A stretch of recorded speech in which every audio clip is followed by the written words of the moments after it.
Um, Good afternoon from Ghana, and then I kindly welcome you to today's gathering. Today we gather not to begin something new, but to open a new chapter in our journey that started in 2021 when the AfYEF Women Wing was first and formally established.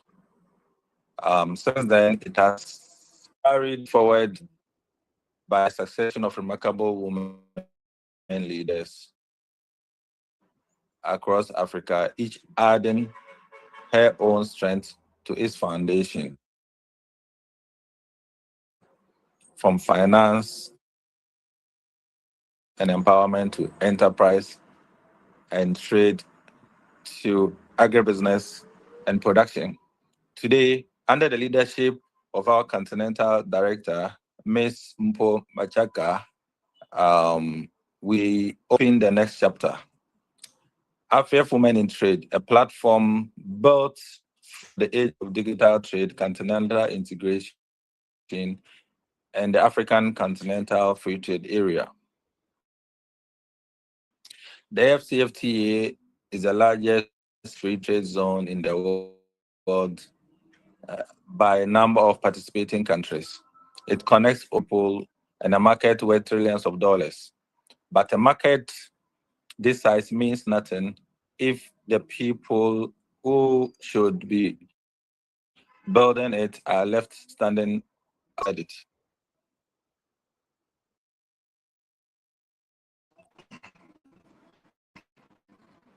Um, that is why we are here. AfYEF Women in Trade exists to close that gap, not to include women and youth after to put them at the center of Africa's economic transformation. Women-led businesses already are, to connect them to the right to risk, to open doors to partnership, investment, and opportunity continent-wide. We have been pioneers course for women and youth, AfCFTA Women and Youth event that was held in Tanzania, Dar es Salaam. And as we are all aware, the chairperson for the AfCFTA Women in Trade is the president of Tanzania, Her Excellency Samia Suluhu Hassan. During that time, Secretary General emphasized that women and youth are the engine of the AfCFTA, meaning that Africa can have a very nice vehicle, but without the engine to drive it, then we are stuck. So, and the engine does not have any problem. Women and youth, we don't have problems. But they have to ensure that trade is happening. Women and youth are finding their ways to trade. But they need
volunteer, to support, to donate, to work together with whatever we have in ensuring that the women and youth take their rightful place when it comes to Africa's development.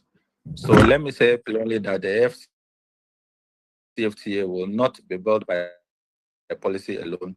It will be built by people.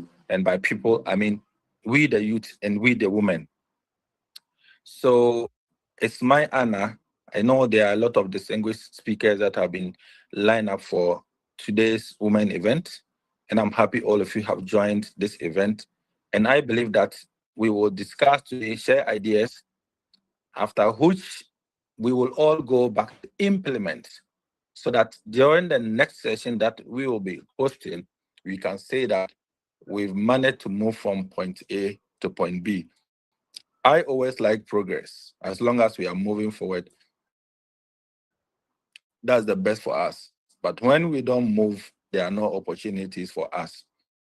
So it's my honor as the president of the AfCFTA and also the chairperson of the AfYEF Women to officially declare the AfYEF Women in Trade conference for today duly launched. Let us mobilize. Let us feel free to share ideas. And then after this program, let us come together to ensure it is successful because it's easier said than done. Africa, we like to talk, but after the talk, when it comes to action, everybody goes back to sleep.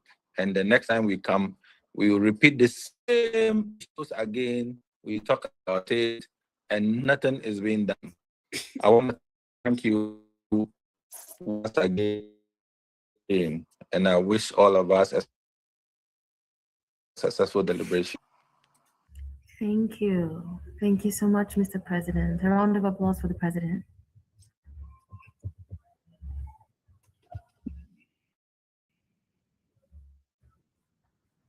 Thank you, President Hassan, for mentioning that every woman and youth, this is our platform. The seat has already been prepared for us. It's time for us to take our rightful place. I also love that you mentioned not that the AfYEF will not be built by policy alone, but by us, the people, and we need to implement and not go back to sleep this time. I'm sure under the able leadership of everyone in this room right now, we will not go back to sleep this time. Allow me to introduce the next person. Vision without structure is just a dream. Our next speaker is the man who turns dreams into institutions. Professor Frederick Nonde Jr. is our vice president and my principal president at Continental level. He is the strategic backbone of AfYEF, the one who ensures our continental coordination is tight, our partnerships are impactful, and our cross-border collaboration is actually functional. He carries the weight of institutional development on his shoulders so that young entrepreneurs do not have to carry it alone. Let us welcome the man who builds the bridges practice, Fred Nonde Jr. Let's give him a round of applause.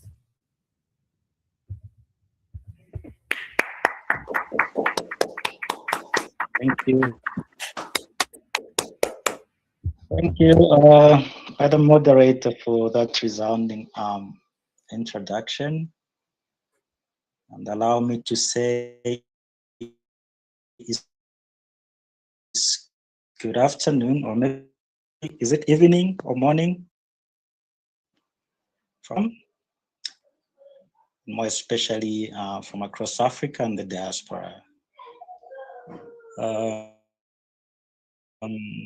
It is a privilege for me to, this time of the day, alongside Chief Sita Sofo, his son, who has just spoken, President of the AfCFTA Young Entrepreneurs Federation.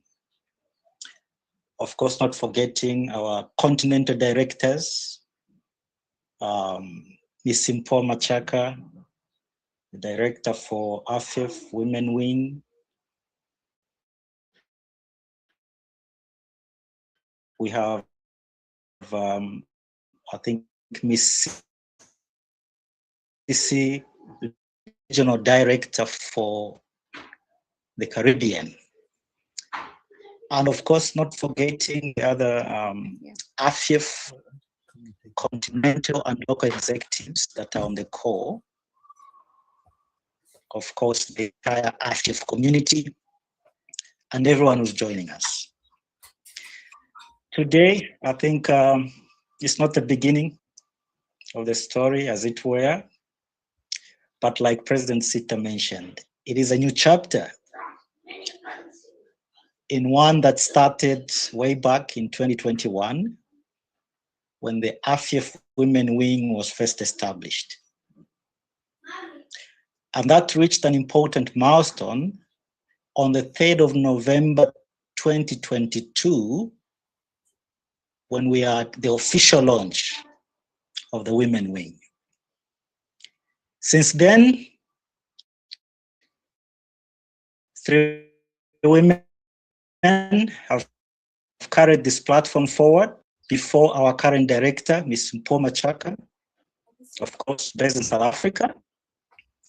You'll be interested to know that our first director was Ms. Francisca Esime Ababa of Ghana. She led the institutional foundation in developing the foundational structure, if you like, of the AfYEF Women Wing. It was initially, the Directorate for Gender, then it became the AfYEF Women Wing. And as we know it today, it's also referred to as the AfYEF Women in Trade, right? And of course, later on, Ms. Moderator Awudu took over. And Ms. Moderator also is based in Ghana. She had the responsibility to expand our reach into entrepreneurship, fashion innovation, and cultural trade, if you like. And sometime in 2024, crossing into 2025, Ms. Aisata Guerrero from Zambia took over charge of the wing. She deepened our work in agribusiness, enterprise development, value addition and processing, if you like. Let me just say each one of these amazing ladies shaped what we now build upon. And as a vice president, my work at AfYEF has centered on building the institutional backbone that makes moments like this possible. Of course, starting from developing our policy documents, our constitution, the structures, systems, and frameworks that connect our continental organs to every local chapter. And you'll be interested to know that in 2021, AfYEF stood at 5 chapters. But today, we're talking a footprint across 33 African chapters and 7 chapters in the diaspora. And that growth has not been an accident of momentum, not at all. It is a result of deliberate ecosystem architecture. And that is a philosophy that I carry across all my work as founder and group CEO of the MIBT Global Ecosystem, and through platforms like StartShield, STSH, which is our InsurTech platform, or InsurTech Web3 infrastructure that supports MSMEs, smallholder farmers, and underserved communities, if you like. Of course, whether it's a federation of 40 chapters or a financial infrastructure serving informal markets, the principle remains the same. Sustainable impact requires connected systems, not isolated efforts. AfCFTA gives us the framework, a market of over 1.4 billion people combined population across the 54 countries out of 55. Combined GDP around $3.4 trillion. And of course, this 1.4 billion people, 50% is female. And as we speak now, the World Bank statistics indicate we have 465 million youths who are looking for opportunities. And yet, the combined job market can only absorb between 10 to 12 million per annum. Okay, so that shows you the kind of opportunities that the AfCFTA presents, right? But of course, like we mentioned, the framework alone does not move goods across a border, does not connect a woman entrepreneur in Lusaka to a buyer in Accra, right? And of course, does not turn potential into revenue. Much more is required. Institutions, strong ones, and partnerships that are deliberate and accidental. So our task at Continental Leadership is to build a scaffolding around initiatives like Women in Trade. And today, the scaffolding takes real shape. In just the last few weeks, the Women in Trade leadership team has been finalized. We are looking forward to the unveiling, right? And that means 3 things going forward. Number 1, institutional support, so that this newly appointed team has the backing and capacity to execute. 2, strategic partnerships, so opportunity is delivered, not just discussed. And 3, continuity, honoring every woman who has led this wing, Miss Francisca, Miss Moderator, Miss Aisat, and now Miss Paul. And of course, we continue to build on the foundation with the same discipline as carried across from 5 to now 40 chapters. And to everyone joining us today, women entrepreneurs, innovators, policymakers, partners, our own executives on the ground, you are not spectators in this story. You are the reason this platform exists. We are counting on you to connect, to trade, to build, and to bring others into this movement. I just want to take this opportunity to thank you all, and I look forward to what we can build together. Please enjoy the rest of the event.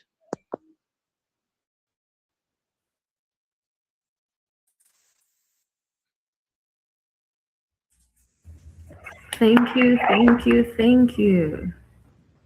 A round of applause for the Vice President AfYEF.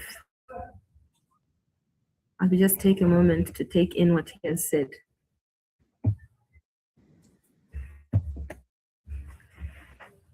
Thank you very much, Professor Frederick.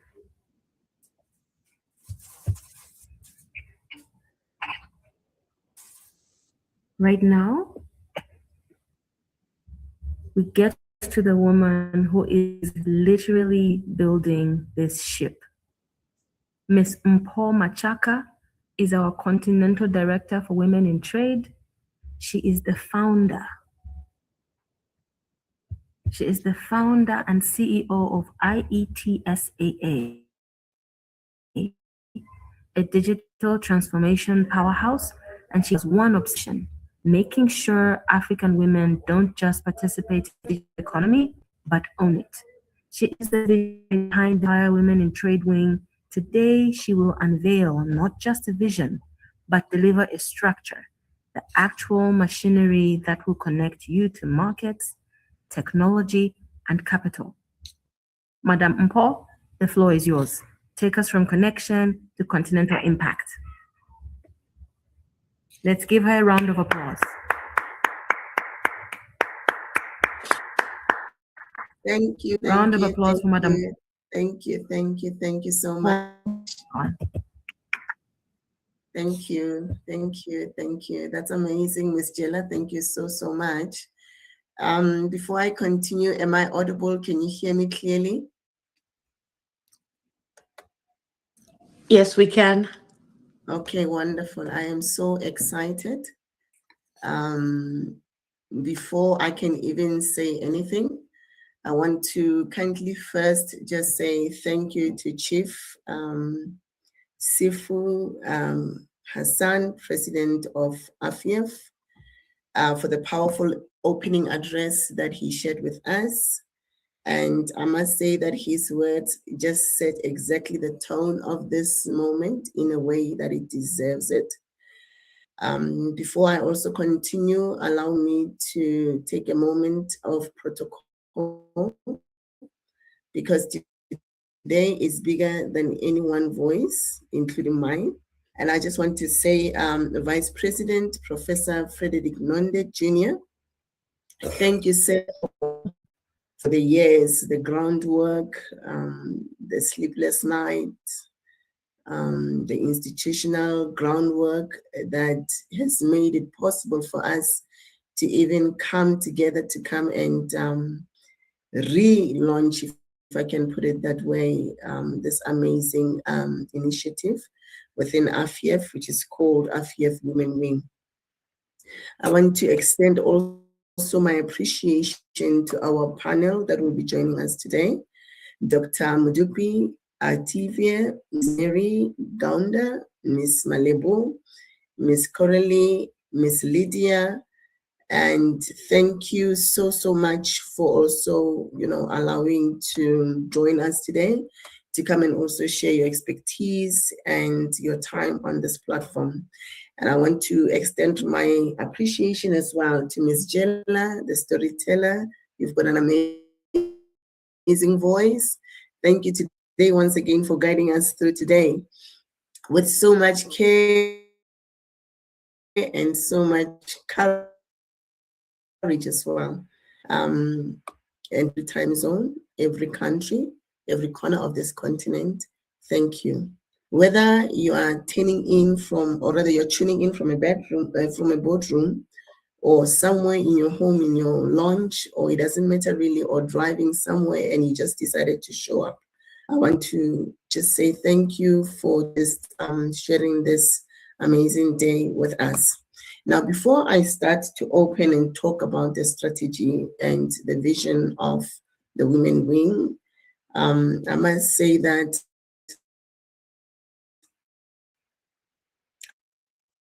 I want to start with just one sentence that I believe will actually anchor everything that I'm about to say in the next 12 minutes.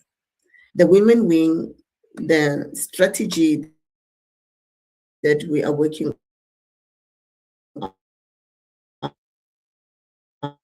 on is not just a it's actually an economic participation platform. And in the context of my role as the Continental Director of the Women Wing, I must say that I'm very intentional and very determined to realize the vision and the mission of this assignment. So the distinction really matters, because networking platform versus economic participation platform, those two things are different. In the context of economic participation, I mean that it is not something that we passively engage in. Networking might ask you to come and show up for an event, but an economic participation asks you to deliberately be involved in building something. It asks you to come and take action and do some trading. It asks you not to just be passive and become a spectator. It actually calls you and pulls you, and it asks you to lead in the direction of the mission and the assignment of the business that you will be working on. So in other words, economic participation is about movers who are deliberately moving away from just merely connecting from a networking perspective, but actually to become functional with capability to actually drive the agenda of economic growth within the context of their own businesses. And I must say that even as I'm about to go through my strategy right now, that is a significant difference that we are actually bringing from the AfYEF Women Wing, as we are excited and ready to work with women across the whole continent. I'm just going to ask one of my team members just to share the slide with us, and then even as I continue. Okay, so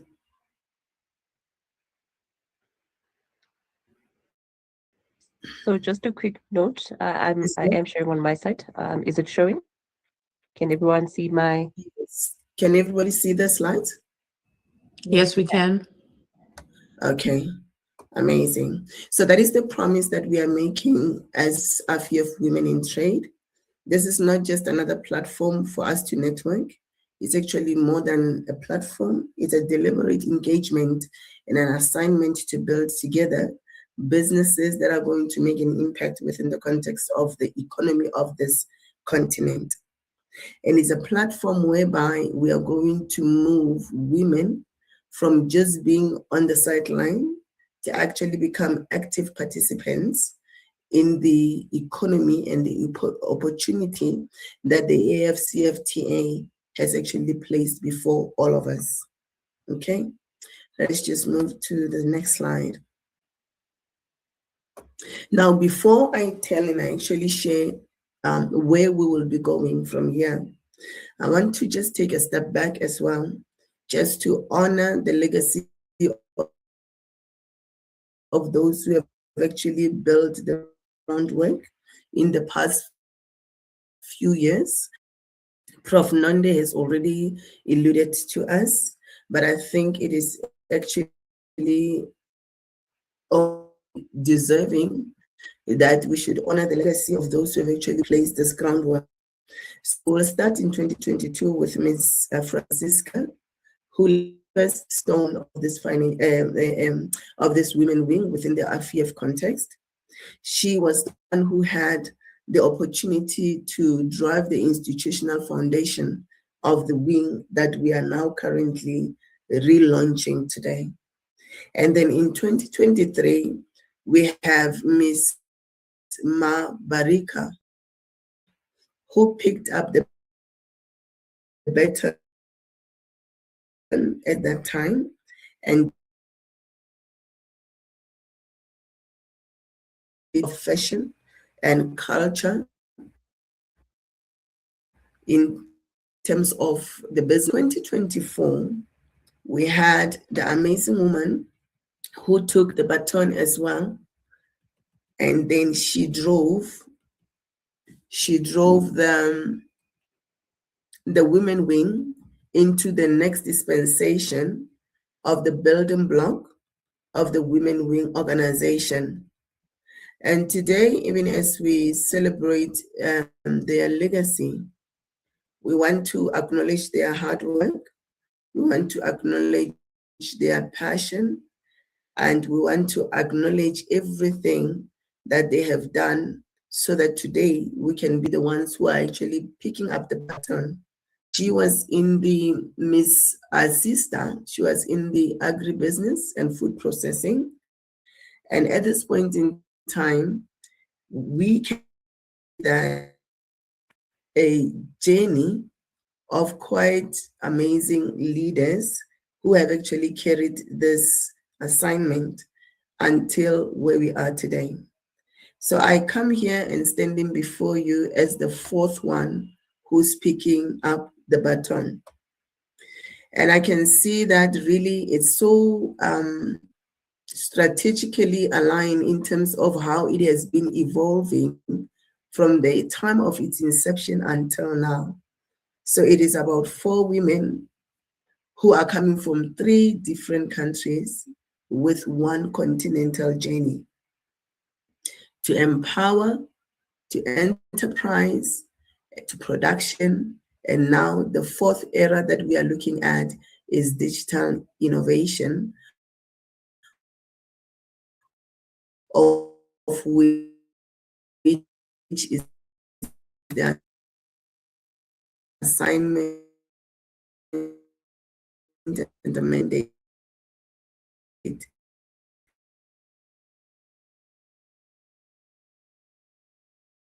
The last working on from it does not look like a random sequence if you really look at it critically.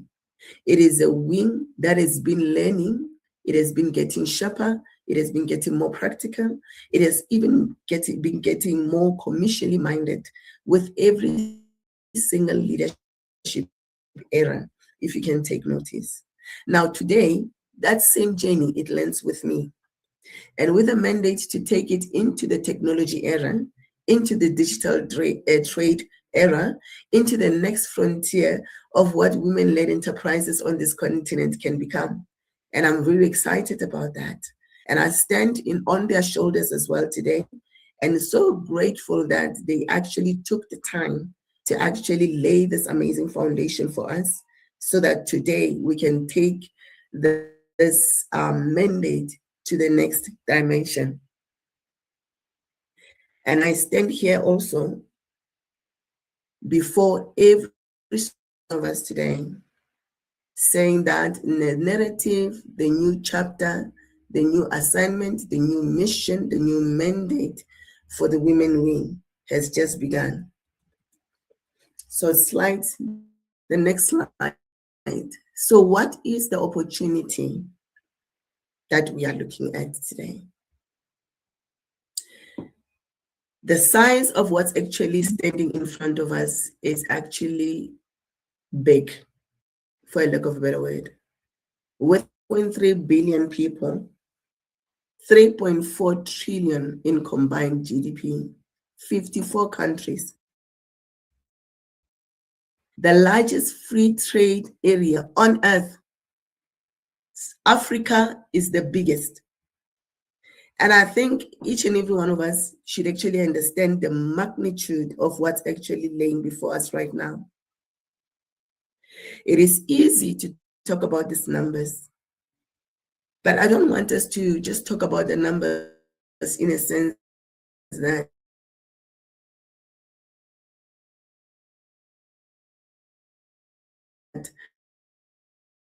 we just have a big picture or a big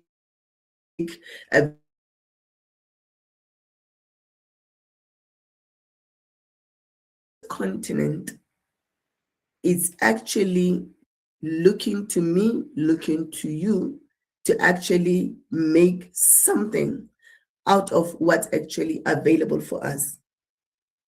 The AfCFTA has built a single continental market that every woman, every young girl has an opportunity to become something, to do something, to trade something, to build a business within the context of this opportunity. And we are not going to be a people who have this kind of understanding and still watch and look at other people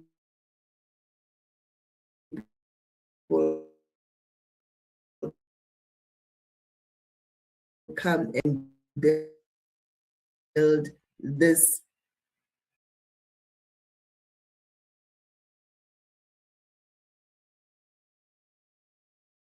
we need to ask ourselves is, what is my, not am I supposed to be doing something about this? The fact that the treaties have already been signed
assist you in moving to the next chapter. Now, I know some of you are saying, oh my God, how am I going to do this? This is a time to think bigger than what you have thought before. You know, you have to see even far than you have seen before. Because what you see is where you will, and what you think with your heart and with your mind, it is very possible to achieve. So we are here to come and learn from each other, expand each other, connect with each other, help each other in building, in connecting and scaling our businesses so that we can build a strong force of women who are not just, you know, there to participate, to become spectators, but who are going to actually become in the forefront of building legacy businesses, if I can put it that way, for a lack of a better word. So even as I close, I want to say that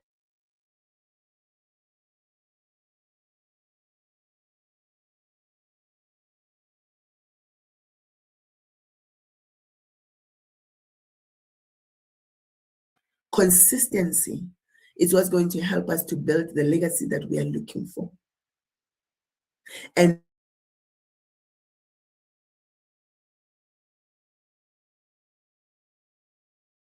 this means that this is only the beginning. And really,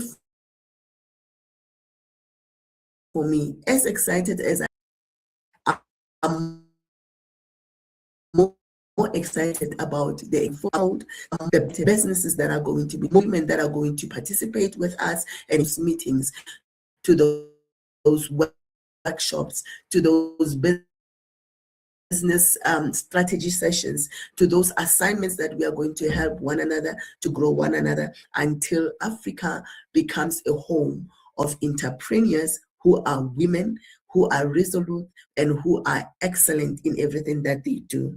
I want to say thank you very much for everyone who's here, and I'm looking forward, and I'm so excited that every woman who's actually of my voice is an opinion of the continent. You and I today are part and parcel of this great move, great transformation that is actually taking now. Thank you so much, and I thank you. Thank you, thank you very much. Thank you for that powerful speech, for leading us and showing us that this year and in the next few years we'll be building, connecting, scaling, and that we're here for economic participation, not just networking. And that you're calling us to lead, to participate, and to be movers who are deliberately moving away from just merely connecting, but towards economic growth. Thank you so much for that. If you're under the sound of my voice, if you just listened to that powerful speech, can we see an emoji? A reaction, so that we know we're all participating in the room. I see Madam Nora Drayton. Is that a hand up, Madam Nora? Would you like to say something? Yes, please. If that's a hand up, Madam Nora, did you want to make a comment? Okay, wonderful. So that was a reaction. Most wonderful. So thank you, Madam Paul, for that powerful vision. Truly, the architecture of our movement is being laid before our eyes. But a vision of this magnitude requires an ecosystem of brilliance. And today, we are blessed to have exactly that, an extraordinary constellation of leaders who have answered the call to serve individual sessions.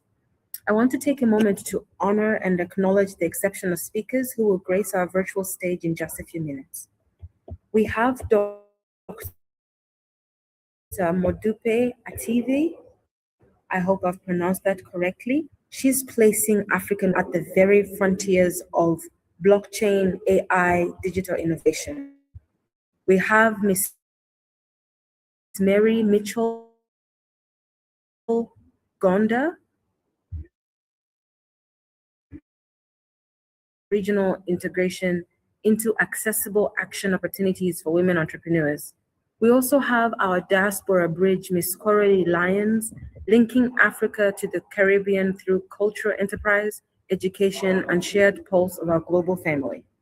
We have the creative force, Miss Lydia Amankwa, proving that sustainability, art, circular innovation are powerful currencies in the global economy. We also have the moral anchor, Ms. Basitsa Nemosia, grounding us in human rights, social cohesion, and the dignity that must underpin every trade agreement. And finally, we have the strategist with the roadmap, Ms. Malebo Lesejani, who will show us exactly how to turn continental vision into local implementation through data, market intelligence, and targeted capacity building. To each of you present, thank you. Thank you for your expertise, your time, your unwavering commitment to building an Africa where women don't just participate, but we lead. Now, let us begin this incredible journey. I will be introducing the women in threes at a time. Our first deep dive is into the future of technology and trade. Please join me in welcoming Dr. Madupe Ative.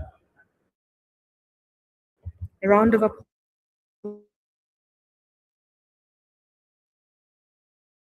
applause before I give a further introduction.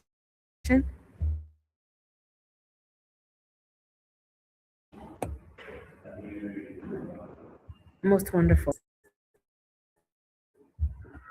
For about 8 minutes, she'll talk about the future because the future is already here and it runs on blockchain, AI, and digital ecosystems. Dr. Modupe Ative is the Executive Director of Eudora for the Global Blockchain Women Alliance. She doesn't just talk about technology, she builds the infrastructure that makes it inclusive, trusted, and future ready. She is here to show us how African women can position themselves at the frontiers of innovation, not as users, but as architects. We will give a massive virtual round of applause to Dr. Modupe.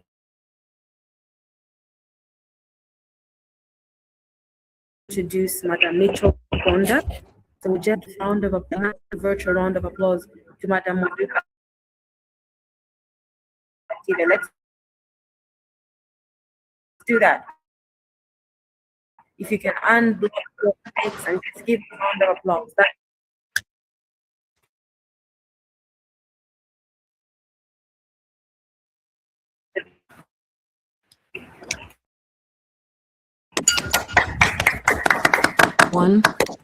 Good evening. Thank you. Stand on all existing protocol. I listen to the passion for what goes on is palpable, listening to all of them who have already spoken. And I hope that as you listen to what I have to say,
her margin because she would need to pay, sometimes even on script people for her goods to move across the borders. And that is how she sustains herself. This is how she takes care of her family. She's not an unknown. This is the majority of what is happening in Africa at the moment. Now, statistics show that women conduct roughly 70% of informal cross-border trade in Africa, and that we are about 40% of the continent's small and medium enterprises, which means that we are the engine of the African trade, just the way I think it was the vice president who used those particular words as the engine of the African trade. And yet, intra-African trade, with the figures that have been mentioned repeatedly, this is from where 50% are women, and then we have $3.4 trillion economy of trade in Africa. Yet, intra-Africa trade remains just over 10% of the continent's total trade, just over 10%. The figures are abysmal. So, but I'd just like to put the question plainly. If women are the engine, why is the vehicle barely moving? And the answer is not that African women lack ambition. It's not that we're lazy, or it's not like we've decided to just take the back seat. The answer is that we're building 21st century economy, but we're using 19th century infrastructure. So technology infrastructure is still way behind, and there's a lot that needs to be done to change that. Now, everything I described in my story, the invoices, the documents, the paperwork, that is information, or as we call it in technology, data. Data is the one technology handles brilliantly. So this is the reason why we need to get into it quickly. Digitizing all the documents, digitizing the certificates, digitizing the invoices. It causes her goods to clear. This same lady in my story, her goods will clear in hours instead of days. Her trade documentation, if you put that on a distributor, which is on a blockchain, then we stop talking about trust, and it's proof. Proof that a buyer in Nairobi can verify documentation or information about products he has purchased from Port Harcourt. That's the city in which I live in Nigeria. And then I don't ever have to meet this buyer in Nairobi, because everything that he needs to confirm my product is on a distributed blockchain. Now, give the same woman the AI that reads the market demand, and she stops guessing what to produce, what to plant. Rather, she's able to make informed decisions. Now, this is not futurism, because the AfCFTA has already adopted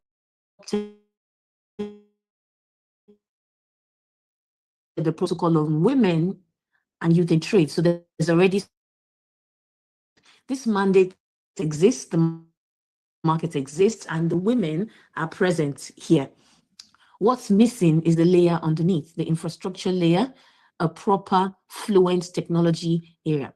Now, let me say something that people do not say often. We've spent a decade talking about access, and I have been part of the conversation sometimes. Oh, get women online, get women smartphones, get women onto the platforms. And yes, this has been done considerably better over the last few years, but what it has been able to get us is access, and access is not participation.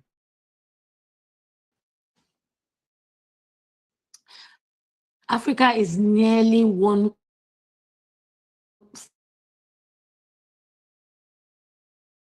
and yet Africa holds approximately 0.6% of the world's installed data center capacity. So even our data is not on our own soil. Less than 1% of the world's compute is what is on Africa's soil.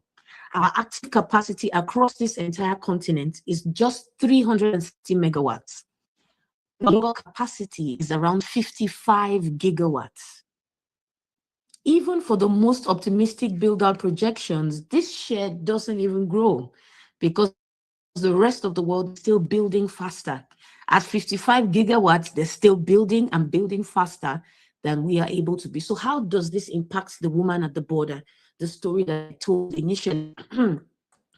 It means that when she finally goes digital, when she uploads her inventory, when she takes payments on a platform, her customer history, every business produces, her data is not housed on African soil. Her data leaves.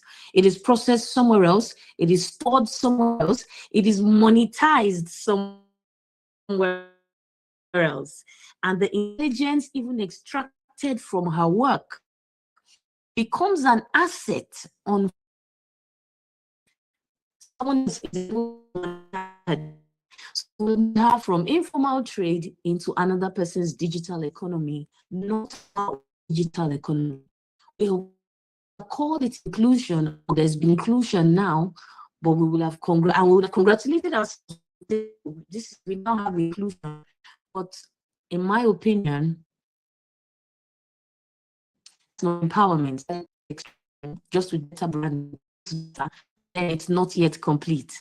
So finally, as I begin to close, there's 3 frontiers I would like to speak about. The first is blockchain.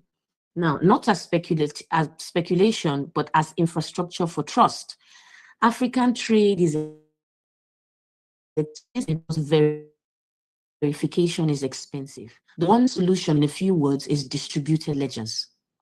Because verification is done at the touch of a button, and you don't even need to know the person that you're dealing with. So for a woman trading across a border where institutional trust is thin, it's not a technology issue.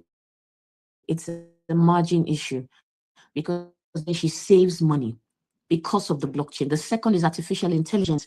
I know the hard truth is that the models that are being deployed across our markets today were trained outside our continent, not on data that is ours, but they've also encoded assumptions that are not ours.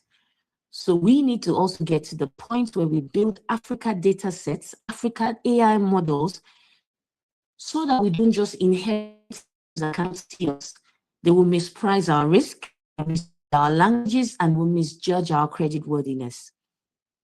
A model that you cannot see cannot serve you. At the moment, they're able to give us information, that they're able to help us do a lot of work. But I believe that we'll be able to get a lot more done when we have Africa data sets and African models. African women must be in the training data, in the design room, and part of the ownership structure. And that's my vision, that's my plan. The third is the sovereign digital infrastructure. And more than 40 African countries are now enacting data protection laws, and this is good. But a data protection law without our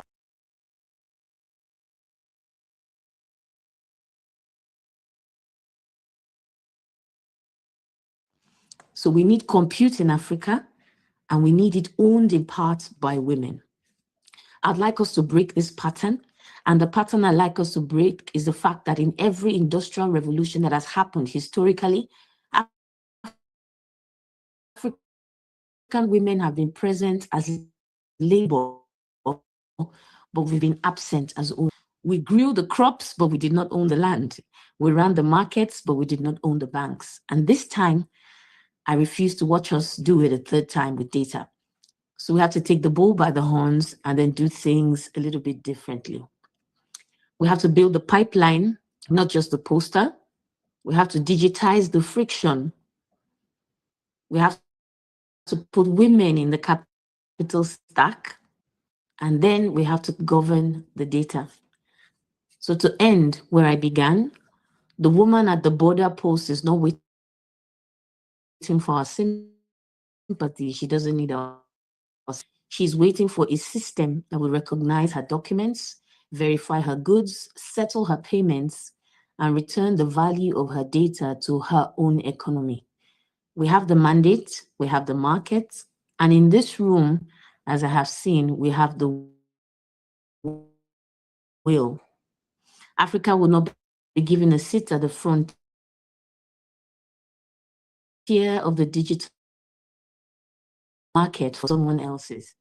We will be the architects of this. Africa women will not be the beneficiaries of that infrastructure. we will be part of building it. Thank you very much, everyone.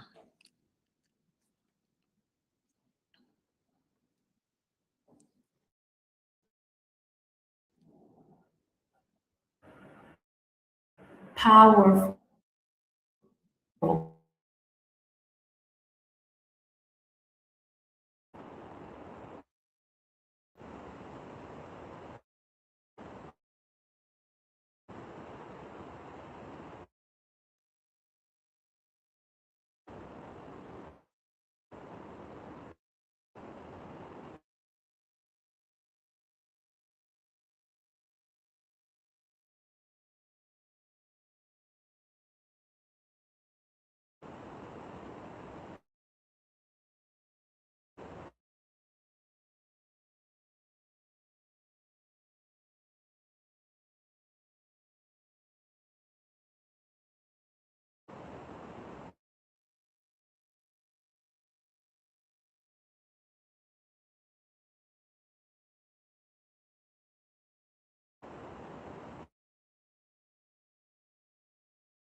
Good afternoon, everyone. And I think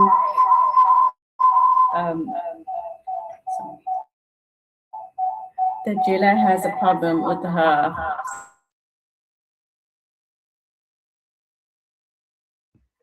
Okay, can everyone hear me clearly? Yes, we can. To our previous speakers and with all protocols observed, I'd like to continue with trade. We do know that women do try very hard to trade across borders, and as the previous speaker mentioned, there's huge challenges that women face. A lot of it boils down to informal businesses, and over and above that, we're facing low wages, discrimination in the labor markets, majority of unpaid work being allocated to women. And as women, we understand that, and we know that, to move from that and then try and open business and be successful in that and then get to the level of an exporter, it is a huge challenge. And I've worked with SMEs across Southern Africa and even West Africa. And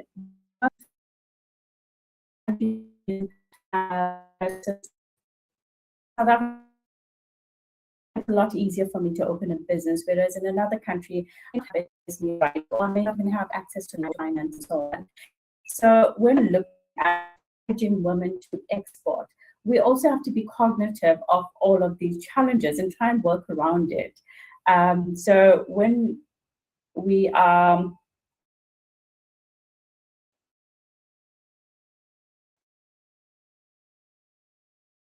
helping them with the businesses, providing this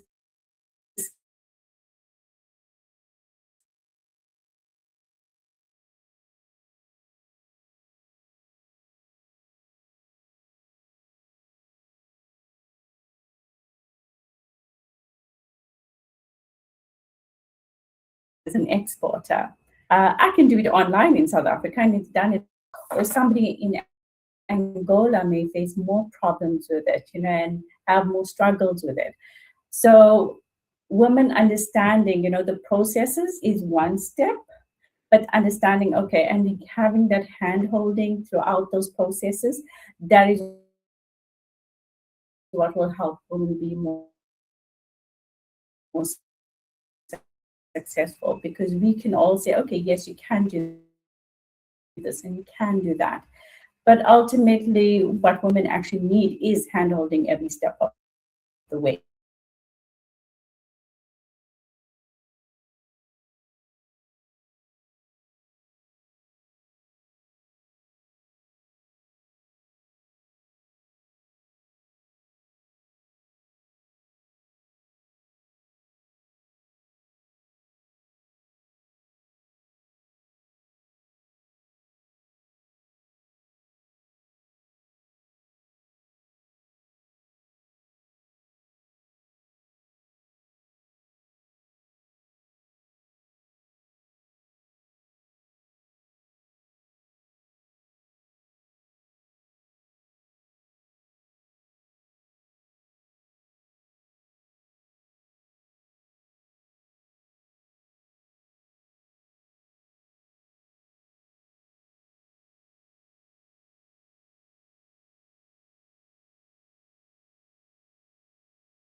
instead. Thank you so much, my sister. And I just want to, all protocols observed, and to see how privileged I am, and to thank all my co-presenters and president and vice president, two gentlemen that I'm most honored and privileged to have been given this, who have given me this opportunity, speaking out of the Caribbean and representing the Caribbean. And I want to just expressly say that I bring greetings and salutations from the Caribbean as a whole, from Trinidad, and also from Tobago, where I was actually born. So I just want to recognize the very distinguished and esteemed President Sita Hassan, who is a very young and visionary leader, who is the one whom I first met on a business, at a business meeting, and of course followed by our dear Professor Frederick Nonde, whom I call our Caribbean godfather this time, and who has been in bringing us here. This is my first sitting officially with the Women in Trade of AfYEF.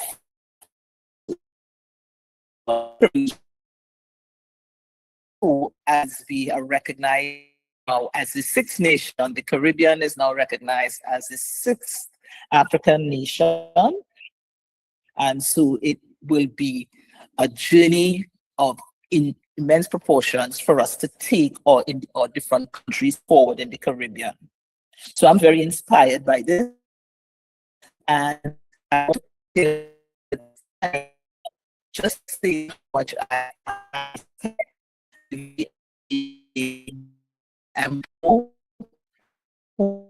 recently, and for and what she's doing to make space at the table and to give a seat to the Caribbean. So we are looking forward to, we are honored to grow and develop with all of you, with our sisters in trade and in moving and Africa forward as we work. It's for us here in the Caribbean, where our population is just over around 45 million, made up predominantly of persons from the diaspora, probably about 70%. We, of course, have a lot in common with our women, children out on the continent. And so today I would simply like to just share that I have been at this point in the journey where I was selected, and I want to expressly thank President, Vice President, and our Continental Director for welcoming me, for inviting me to fill this role, and the confidence that they have placed in me. So with our population, we have basically, just like the rest, the global statistics, we are like women form about 50% of the overall population.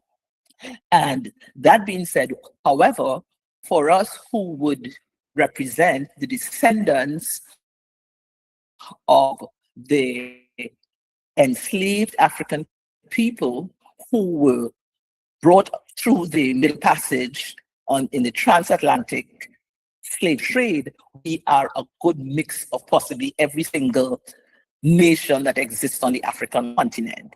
And so this journey, this positioning of the Caribbean is really one that is more than welcome, that of course will help to advance not only the individual businesses, but large corporations that we are involved in. And for me, I just want to talk from my perspective on this relationship, these relations that we are establishing here, where for me, it took me from where I, again, was discovering myself, who is my authentic self, and then when we had what we would call the most significant disruption on planet Earth in our living history, when it took me back to the journey with family, friends, and persons across the diaspora of seeking to reconnect, restore and recover from that significant challenge and crisis that had faced the world. And it was about recovering not only ourselves, but also recovering our businesses, finding our attachment back to our ancestors. And from that journey, it was clear that our African roots, presented one of the greatest opportunities, and our heritage and our culture, one of the greatest opportunities for trade amongst ourselves. And so that period that most people found so debilitating really turned a light on and lit the way for where we are today, with the Caribbean being seen as part of this great continent, motherland Africa. And so as I acknowledge and I accept this esteemed position that I've been placed in, for me, it is one that I am bound by, seeking to build out, to promote, to bring all the Caribbean countries together for us to develop a solid economic ecosystem, but also for us to do so recognizing what our ancestors have left us with. We as women and our youth, we want to be among the advocates, the activists, the agents and ambassadors as women in trade within this diaspora. And the other thing that is very intentional about what we recognize is that as women, you would know that we are the hands that rock the cradle, as it were. We also are the ones who would have shared so that everyone would be fed. We also would know that we were the ones who, from an early economic, would have been the ones who saved and who put aside and who built the legacy. And we also were the ones where it took a village of all of us to raise the children and the youth. So those are the principles and the tenets on which the movement that I have been a part of in the Caribbean and across, building that bridge to the continent, we have been focused on. At the time of the crisis, where my background in banking and finance played a pivotal role in lending support and guidance and direction to a lot of women and their businesses that now fell on hard times and had to pivot or be redirected, but there was certainly recovery that had to happen. And I'm saying that to say, from the Caribbean perspective, that one of the things that we have had to recognize very harshly is that we were directly placed in front of the programming and the education of the colonizers. So that being said, a number of cultural heritage and ancestral works would have been compromised, would have been changed out, would have been taken away. And so our mission here, being a part of this Women in Trade, and also a part of the AfYEF, which is about the youth entrepreneurs, is to grasp this opportunity across to what is 1-something billion family and persons in the diaspora, that we can now recover a lot of what we have lost and to build on it. So it was interesting to hear the presenters before me, and I'm so grateful to hear all that information and education, especially when it comes to the actual technology, trade, and so on, that for us, we would want to seize the opportunities as in this Caribbean, Africa diaspora movement in trade that we have before us, from our natural earth and its riches to the heritage and the culture of the ancestors, the intellectual property and education and science, technology to innovation and the artistry that we can build on, and also the entertainment creativity.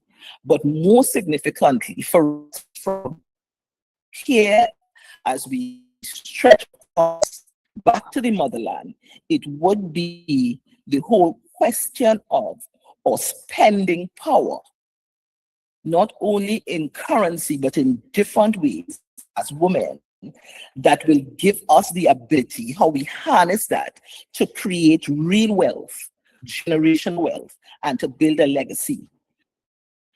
So from the Caribbean, we are looking forward to locking arms, locking minds, buying our hearts in what is this investment that as women working alongside and making all as I say, we are not men, we are men. And so that we want to recognize the work of men who have stood for us, who have not before us, and who alongside work. The things that we in Caribbean very behold is the conclusion of children and protecting. That was to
innovation, and connect to the global market.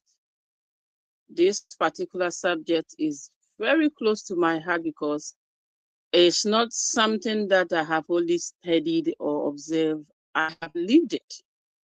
And for the past 27 to 30 years, I have worked in the African art and craft industry. And through my handy art and craft, that my training center, I'm able to work with many entrepreneurs, and I have seen the extraordinary talent that exists with African women on the continent of Africa. I have also seen so many difficulties that I would like to talk about, because many women can create beautiful products with their hands. They can sew and do great other things, but talent by itself does not always create sustainability or businesses. That is something I would like to address, because we must all learn from transforming creativity into enterprise. A woman may know how to produce an excellent handmade product, but they must also understand there are a lot that is involved. When I'm teaching, I always make it very clear that we must understand the differences between simply making something and building a business around what we can make. When we teach women these skills, we are not just teaching them to produce craft. We are helping them to build livelihood. And when a woman develops a sustainability source of income, we all know the benefits of it extend beyond her children, her community, and her livelihood. So it is very important. And some of the challenges that I noticed was many women have the interest to join this business, but then lack of confidence because of the language barrier. Therefore, I always try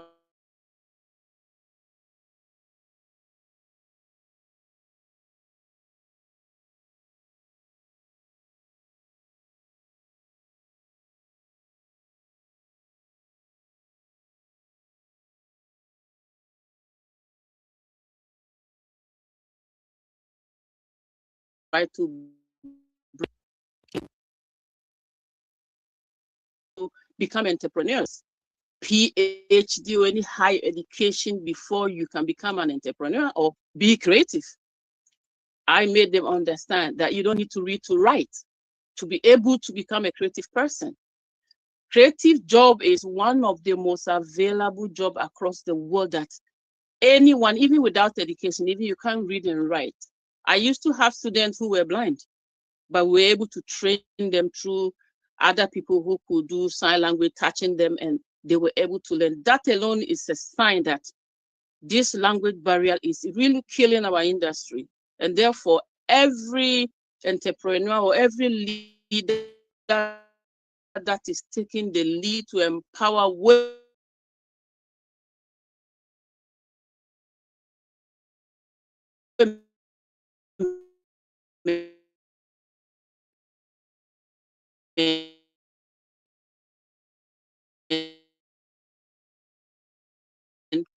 should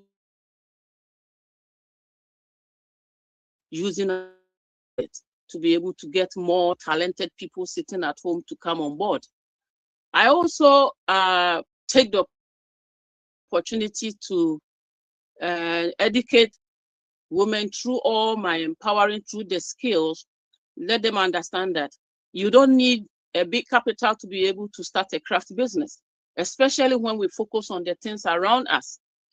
Using trash to treasure, like I've been doing, also diversity of import products. There are so many things that are imported into our continent that eventually become a trash, that through creativity, we can turn it into another beautiful thing, and then it also become a raw material in the crafts industry. So when it comes to empowering women, it's a big space of opportunity that whether you're educated or not, regardless of your occupation, you can learn a skills and develop it and then turn it into a business. Another thing that I discovered was marketing, packaging,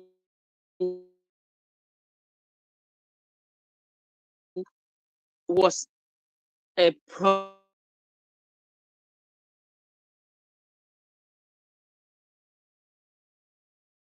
way back. We used to have only the TV and the exhibition. I used to take my students there to let them have access to interact with their customers. Let them see what customers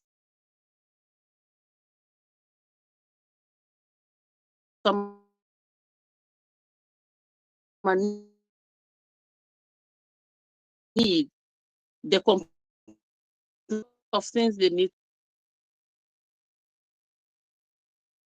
have their space where they can occupy. And so breaking things down that way make everybody dream. Personally, I have experienced a lot, and I decided to even leave the continent because sometimes we have to create room for the people we empower to practice what they have.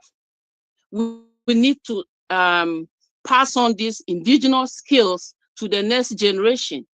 And I always say, and I will continue to say, that indigenous African creative art is the only business that AI cannot interfere. And therefore, we as African women, including those that are teaching, we have to put value into what we have, patronize what we create before we can attract outsiders to come in. Looking at many programs going on, you see, we want to promote African products, but then we end up giving the purchasing power to the foreign market, wearing different brands. And how do you expect somebody to put value into what you do and put a price on it if you yourself don't put value and show pride in it? And so there are so many challenges that I am happy this platform is being established. I hope it will continue to do such interaction for us to share ideas. I believe in teamwork, and I believe every woman here is as powerful as we are created. And if we team up collectively with our experiences and share with the unborn generation, this is the only way forward for the African continent and the women empowerment to be very active. When we look at the foreign market, there are a lot of competition. And so when we are teaching our people, we have to find a way to break down cost of production. This is why we can't compete with the foreign market. Cost of production, packaging, all these things set us back. In my courses, I try to offer all this, even sometimes to teach them how to do their own packaging through manual recycling, through diversity of import products. And they are able to start from somewhere. This is a field of business that you don't need any big capital to start. Small capital, you can start and allow yourself to grow to know more. And also, I'll also put it across that those of us that have the gift and the talent, we shouldn't hold back. We should give back to the community, give them details, education, have patience. Sometimes human relation is one thing that sets many people far away from our businesses. And so if you create beautiful craft, quality product, and then your human relation and your packaging and your presentation are not attractive, nobody will patronize you. And so these are the things that I've noticed. And I intentionally left the continent because during the 27 years, I have trained over 3,000 women and few men across West Africa. And so I needed to leave the space for them to also practice, to be able to pass on the skills to the other generation. And I see that happening, and I'm so happy about it. Now I'm in Latin America, even though there is a language barrier, but because of the experience that I have, I'm able to be here through translation, and our sisters that are bilingual giving these skills and experience and talent to the diasporans. We want to break this barrier. And one way we can do is to transfer. We want to welcome the diaspora to come to Africa. We need to be ready, prepared to be able to communicate with them, have experience in whatever we want them to come and invest.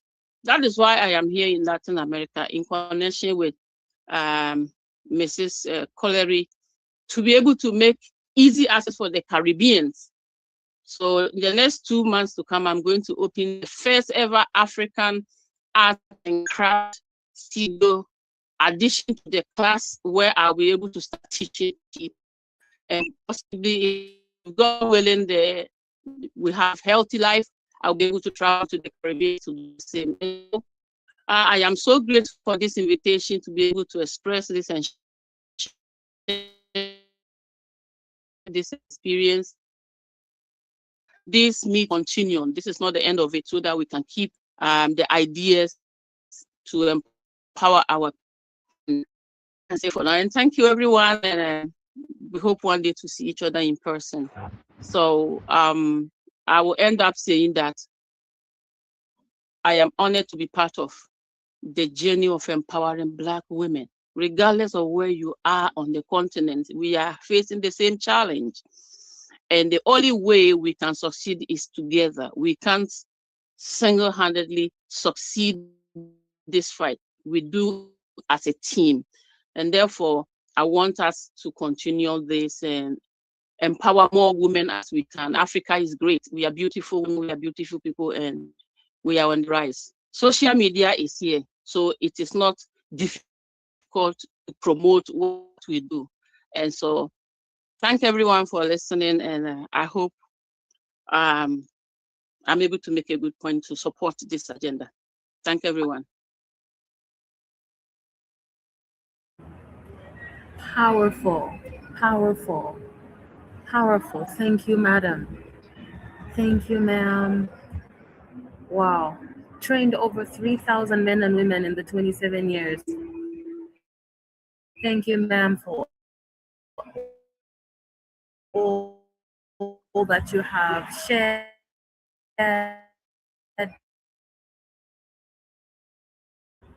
In the room, Madam Mositsane? Yes, I am. For the next Can you? So good. For the next few minutes, yes, we All can right, hear you.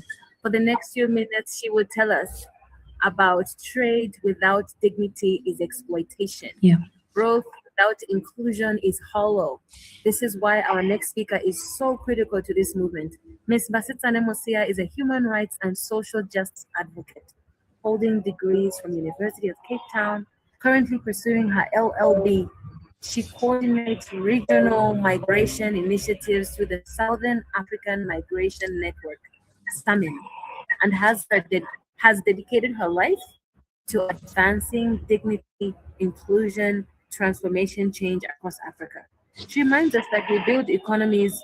As we build economies, we must build societies that are fair, just, and cohesive. Let's welcome the moral campus of our panel. A round of applause, Ms. Basitsane.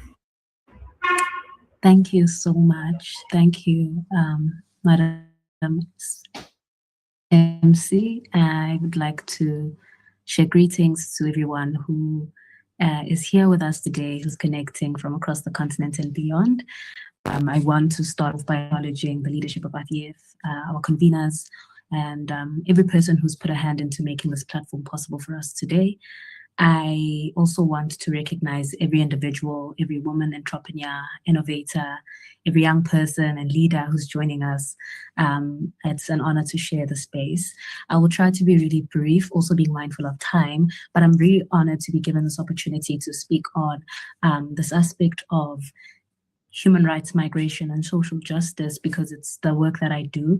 And at the intersection of it, I am seeing day after day the realities that a lot of women who are crossing borders to sell their goods are faced with. I'm looking and working with young people who are leaving their homes in search for a better life, and ultimately just observing and seeing a lot of families that are beginning to be torn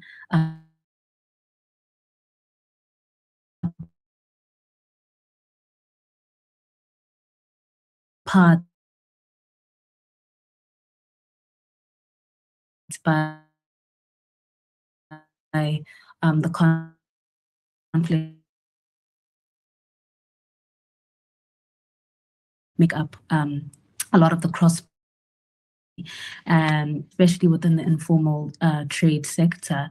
And so we understand and we are not oblivious to the fact that women and youth are the ones who are driving trade. However, when we start looking at the policies that govern their lives, we get to understand that they are pretty much themselves, they are invisible. We see that they have little to no legal protection available for themselves. There's a difficulty in access to finance. And ultimately, it's almost like they have no voice within the decisions that affect them. And so we're seeing here that the problem isn't that women and youth are not showing up. They are there and they are active and they are actively participating. But the issue is that the systems that are there, they're not necessarily designed to see them, to support them. And more especially, they're not designed to protect them. And so we see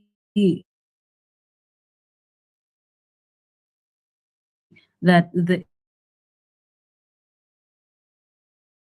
youth leadership needs to be the center of any trade agreement, especially and including the AfCFTA, because without that as the center, we cannot have trade that is sustainable or even just truly African.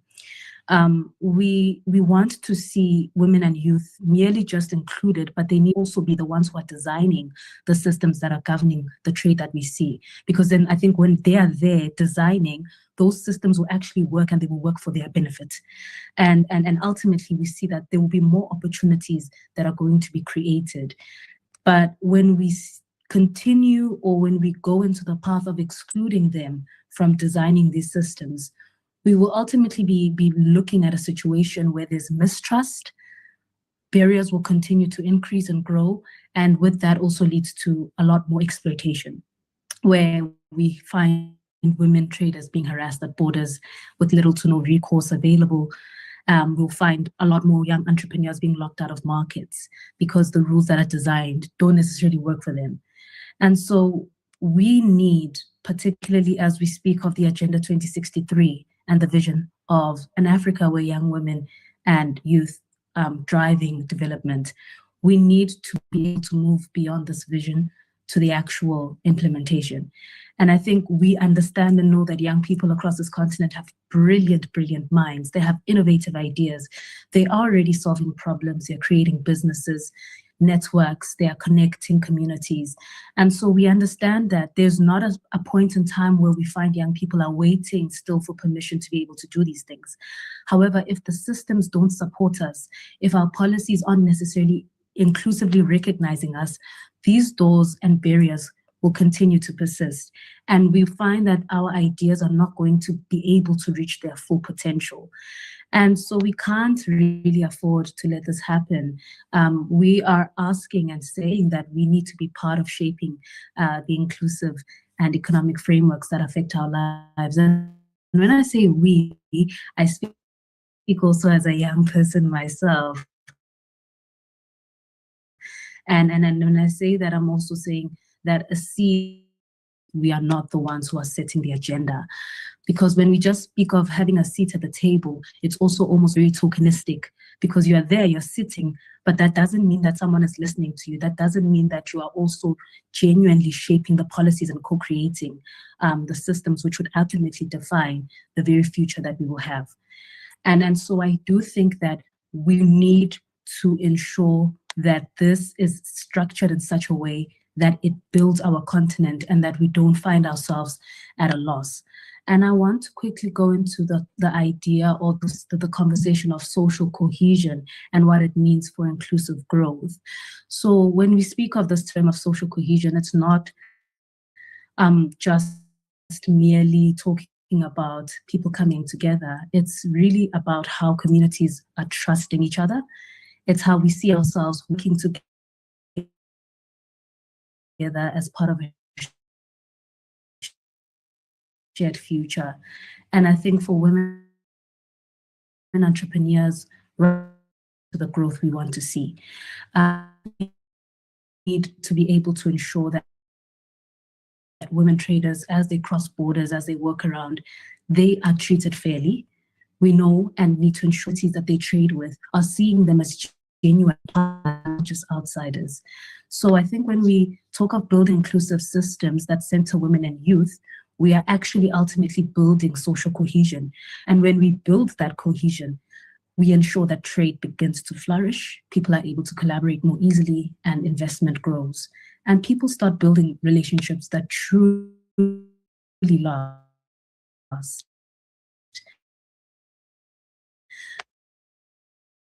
So we are understanding that this conversation of inclusive part to say that at the heart of the AfCFTA, at the heart of the agenda that we are driving of 2063 of the Africa we want, inclusive participation, youth leadership absolutely needs to be at the heart of it. And I believe that this platform that has gathered us today, AfYEF Women in Trade, I do think that this gives us the structure to push this work forward. This will allow us to ensure that we have a vehicle that is working, that is pushing us towards real economic participation, towards policy influence, and ensuring that we're having women and young people not just being included only, but that we are the ones who are also at the forefront, who are leading. And so I think the framework is there, that the platform is made available, it is here, it is with us now. And so I think the onus then lies on us, on what we do to drive this forward. And with that, I'd like to thank you all, and also thank the space for welcoming me and allowing me to share a bit of this, manage to speak to everyone about. Thank you so much, everyone. Thank you. Thank you. Amazing. A round of applause for Madam Musitsane. Basitsane.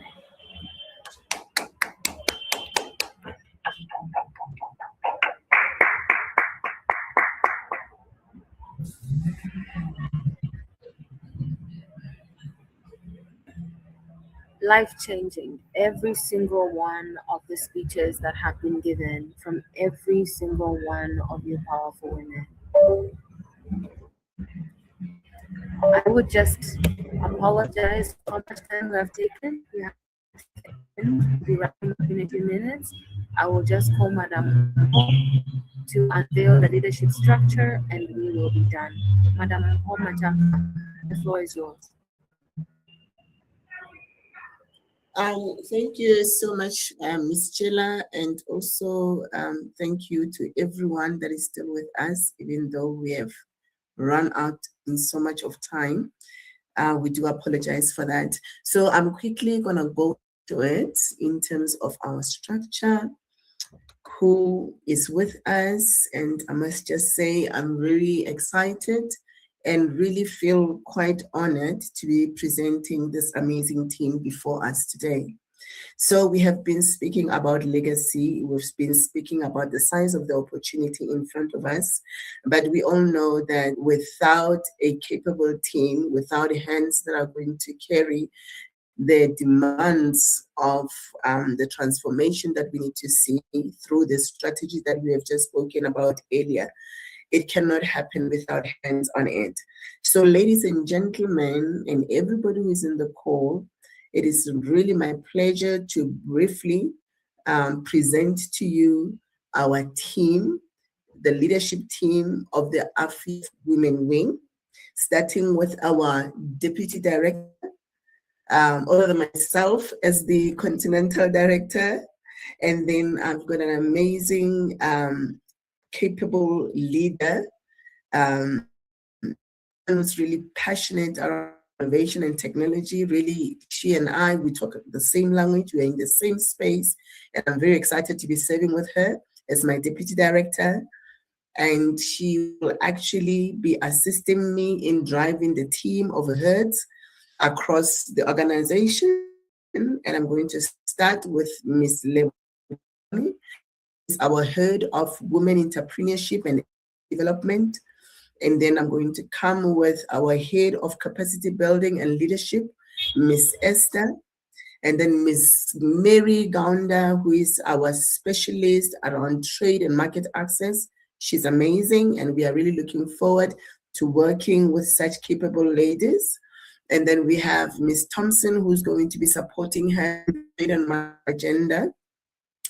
And then lastly, but not least, we've got Ms. Basisani Musia, she is our youngest leader in the leadership team.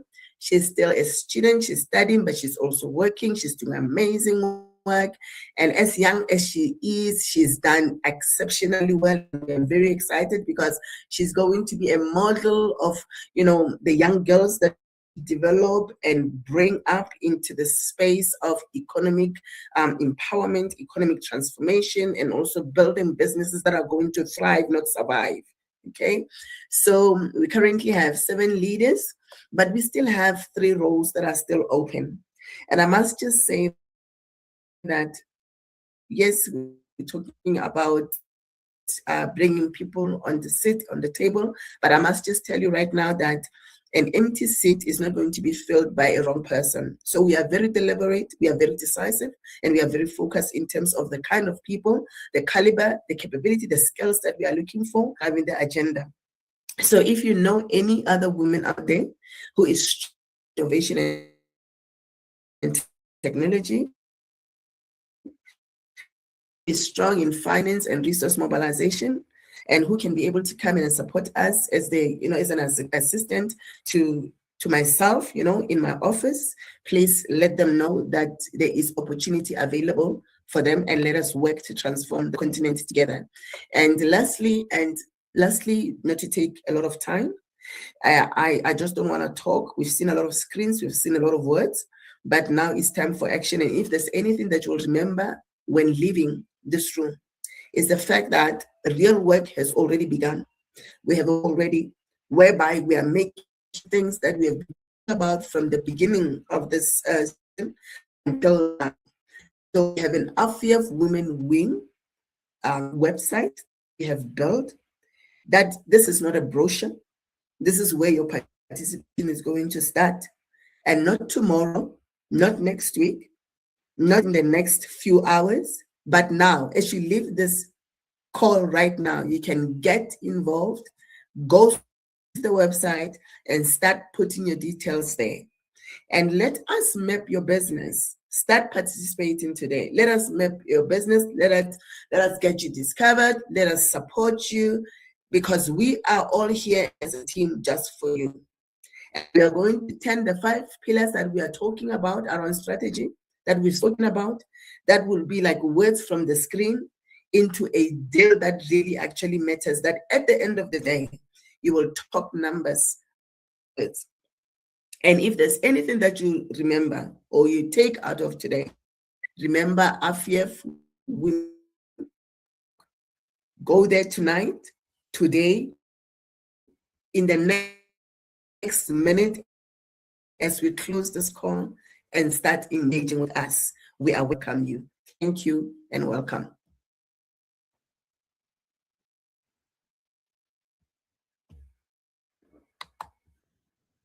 Over to you, Ms. Jela. I'm done. Thank you very much. A round of applause for our director, Madam Mpo.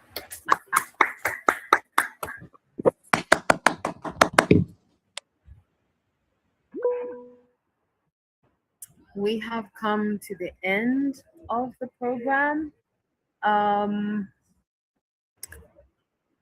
What a masterclass. What a masterclass. I have been weaving threads in technology, trade, culture, human rights, and data into one tapestry, and would like to bring all our incredible speakers back into this round.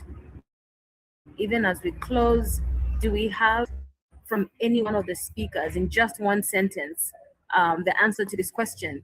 If an African woman entrepreneur has only one action to take this Monday morning to claim her space in this AfYEF women wing, what should it be? From any of the speakers, if you can just give us an answer to that as we round up, that would be amazing. I'll read the question again. In just one sentence, if an African woman entrepreneur, anyone on this platform or someone we should go and tell, has only one action to take this Monday morning to claim her space in the AfYEF women wing or the AfCFTA, what should it be?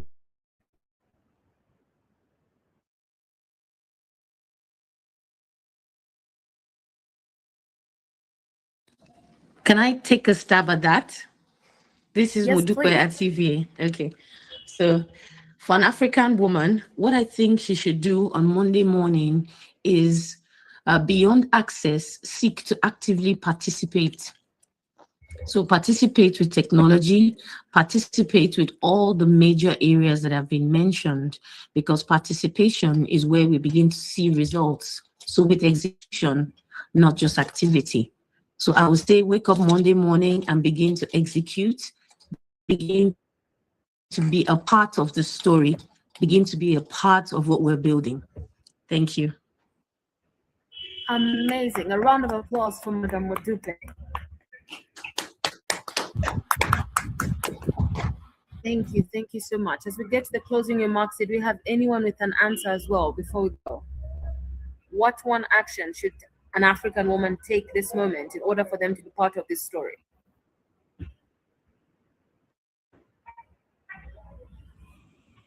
Thank you everyone for joining. You have taken the one step that you could have taken before today, and that is being part of this meeting.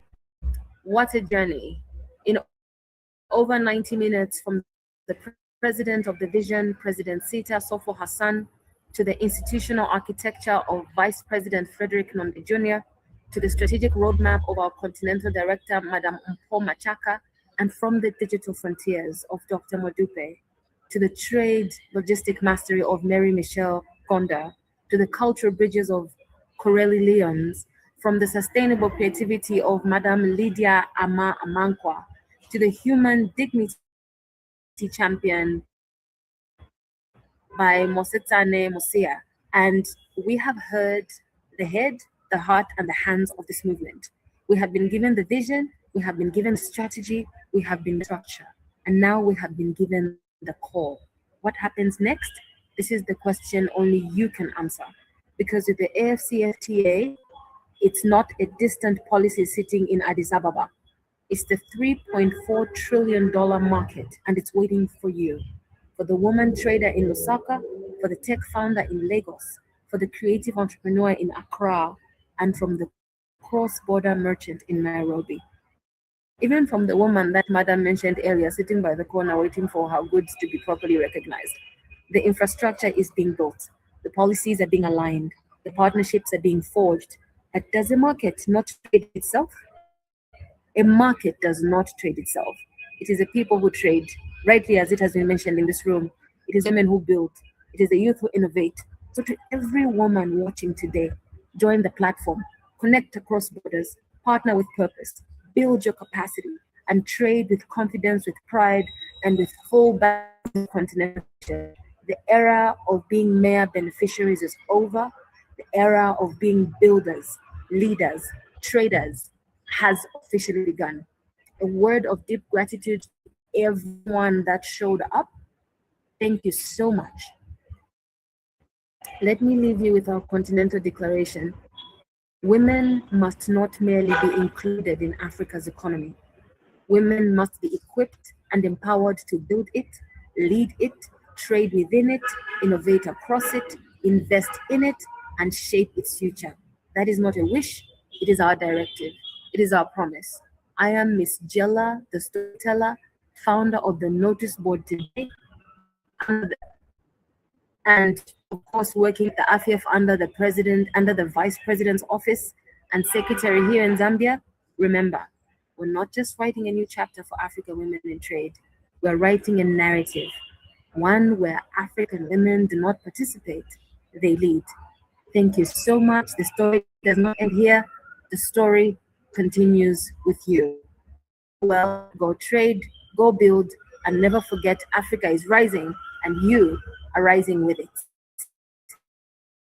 Have a good evening. Thank you everyone for showing up.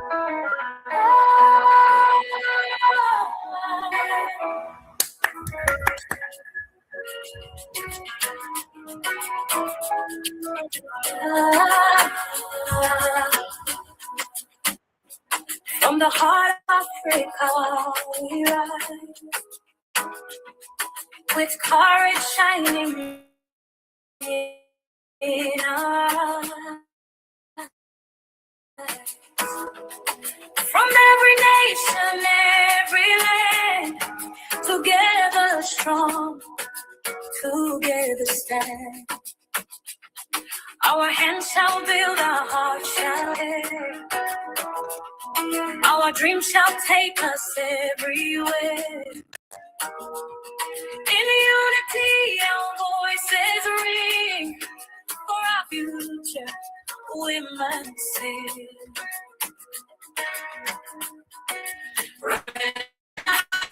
Africa, let your vision reach the skies. Trade and enterprise, let us lead. Build with courage, certainly. One Africa, one destiny, united in a diversity. AfYEF and hand in hand, we shall build a stronger land. Pour corps de l'Afrique, nous élevons. Avec courage, nous avançons. De chaque nation, de chaque pays, unis et fortes, nous bâtissons. Nos mains construiront, nos cœurs serviront. Nos rêves au-delà des frontières s'élèveront. Dans l'unité, nos voix s'uniront. Pour l'avenir, l'Afrique nous agirons.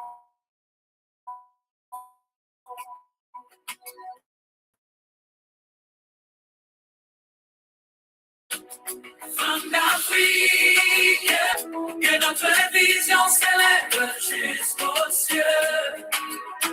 Par le commerce et l'entreprise dirigeons. Avec courage, construisons. Une Afrique, une destinée. Unis dans notre diversité. From AfYEF, main dans la main, construisons l'Afrique de demain. Kutoka moyoni mwa Afrika twainuka, kwa ujasiri mbele twasonga. Kutoka kila taifa, kila nchi, pamoja na nguvu twasimama. Kwa mikono yetu tutayenga, kwa mioyo yetu tutahudumia. Kwa sauti moja tutaungana, kwa Afrika yetu ya kesho. Kitikio, wanawake wa Afrika, simameni. Maono yenu yafike juu. Kwa biashara na ujasiriamali tuongoze, kwa ujasiri tujenge. Afrika moja, Afrika moja. Wanawake wa Afrika, tukiwa wamoja katika utofauti wetu yafike juu. Kwa biashara na ujasiriamali tuongoze, kwa ujasiri tujenge.